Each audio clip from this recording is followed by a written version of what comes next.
Hello, dear friends. Thank you so much for either coming back to my site or coming across it for the first time.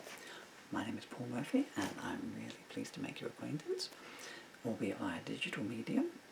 I'm going to be reading a story today called Emily and Bill Meet Pirate Pete, and it's taken from a book called the Emily and Bill Anthology. And if I just do this, then you can see a picture of Emily and a unicorn. Now, I don't think I explained, did I? Bill is a magic unicorn. Once upon a time, there was a unicorn named Bill. If you don't know his story yet, well, very soon you will. He once had gotten lost, you see, and could not find his way back home. But then he met young Emily, who found the land from where he'd roamed. Bill's mum was oh so grateful that a wondrous gift she gave, a magic carpet just like Bill's, that Emily flies most days. On this bright sunny morning, they are out on a sky ride. Where shall we go today, Bill? It's your turn to decide. If you don't mind, Emily, and if the choice is up to me, I'd really like to hit the beach and paddle in the sea. Oh yes, cried Emily. I would love that too. We can build a sandcastle by the edge of the ocean blue. And so, in no time at all, they had reached the seaside, and soon were walking on the sand, watching all the seagulls glide. Bill felt people stare at him, and then he had a thought. And soon his horn was covered up by a hat that Emily bought. They all think you're a donkey now, laughed Emily with glee. As long as they don't get ideas, Bill huffed, that they can ride on me. Emily bought a bucket and spade, and in the sand she dug. When something hard her spade did hit, so she gave it a tug. A little chest came out of the hole, and Emily gave a gasp. Bill, it's got pirate markings on, she said as she unlocked the clasp. Avast, ye scurvy knaves, a voice behind them cried. That treasure chest belongs to me. Don't you dare look inside. Emily and Bill both turned around, and there stood a young boy. Who are you? I'm Pirate Pete. Oh, and P.S. Ahoy. Ahoy back, Pete. I'm Emily, and this is my friend Bill. I've never met a pirate before, and I can't say that I'm thrilled. Well, that's not very nice, said Pete. What thoughts are in your mind that make you judge without knowing me and say things quite unkind?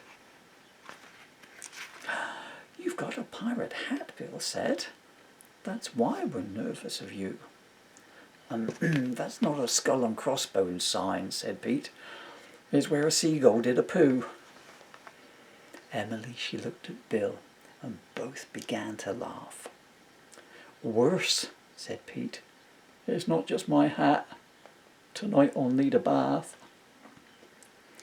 Please don't take offence, said Bill, but pirates have a reputation. And you introduced yourself as Pirate Pete, that's quite a proclamation. And you wear a stripy shirt, Emily remarked, so we can't help but wondering where your pirate ship is parked.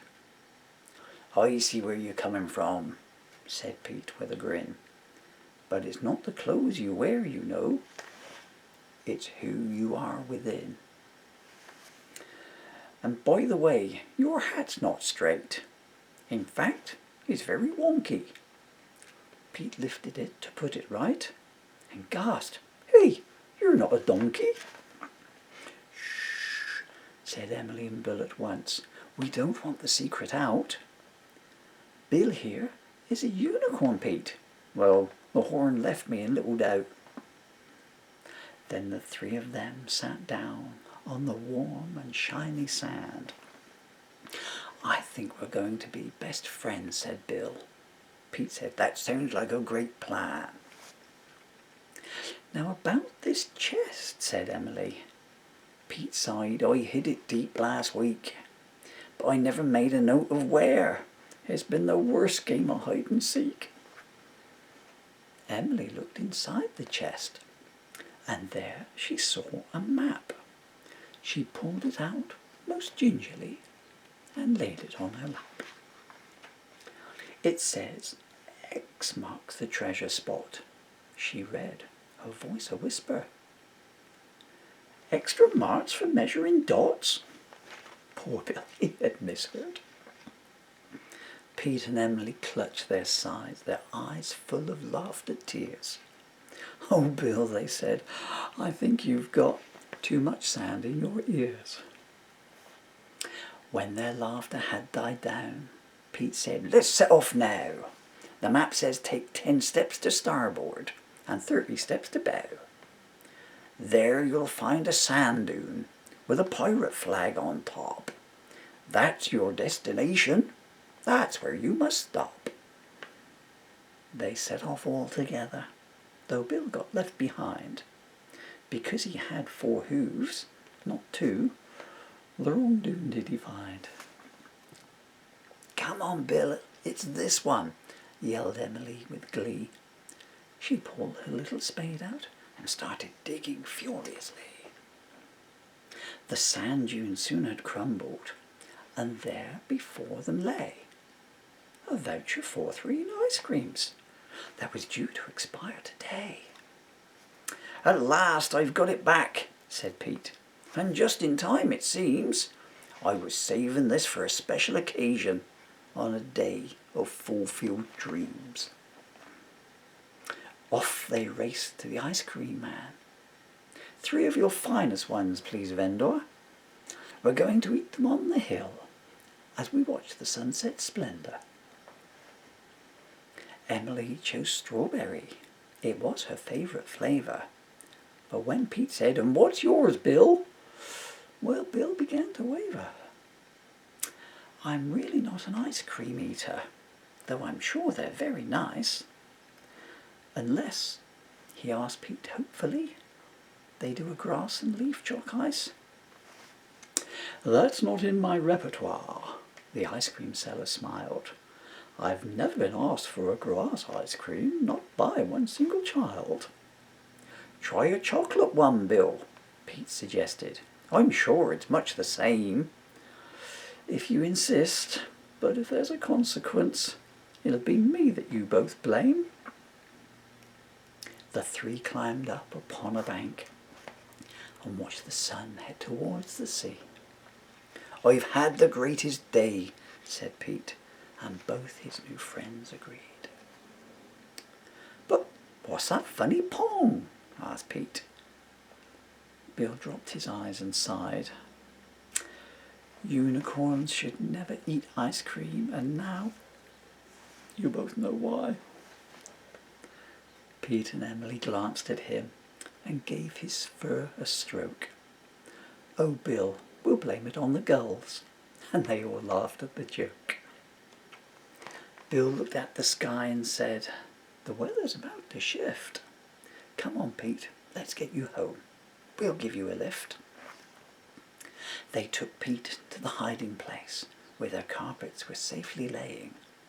"That's not much of a taxi," said Pete, "if you don't mind me saying."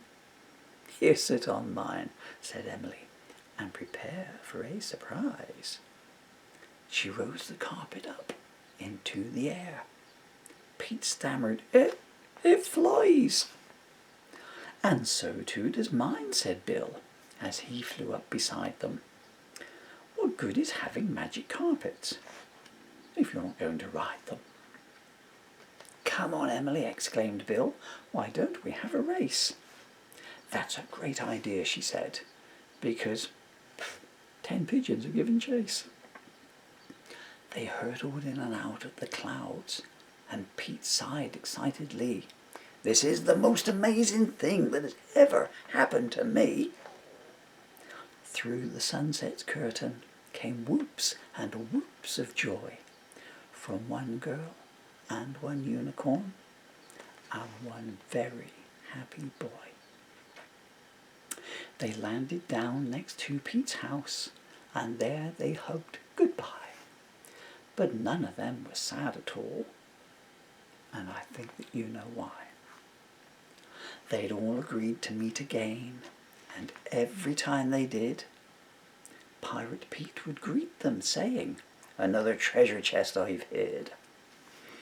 Off they'd go out to the beach, and a new hunt did begin, which always ended up with ice creams, and in Bill's case, ended up with wind. And if you're ever sitting home wondering what to do, remember this: you never know.